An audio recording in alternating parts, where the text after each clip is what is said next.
मनोज जरांगे पाटील यांच्याविषयी यूट्यूबवर आक्षेपार्ह कमेंट करण्यात आल्यानंतर मराठा समाज आक्रमक झाला आहे। या घटनेने समाजात तीव्र रोष निर्माण केला असून संबंधित कमेंट करणाऱ्यांवर कठोर कारवाईची मागणी होत आहे। मराठा समाजाच्या नेत्यांनी सांगितले की अशा प्रकारच्या टीकांनी समाजाची भावना दुखावली जाते आणि हे सहन केले जाणार नाही। या प्रकरणाची गंभीर दखल घेत पोलिसांनी तात्काळ कारवाई करावी अशी मागणी करण्यात येत आहे।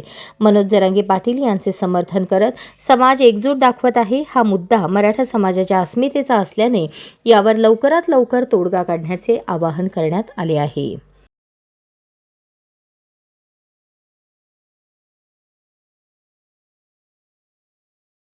काल कुंभारी या गावामध्ये अशाच प्रकारच्या YouTube चॅनलवरती आलेल्या व्हिडिओवरती एक नागरिकाने कमेंट केलेली होती।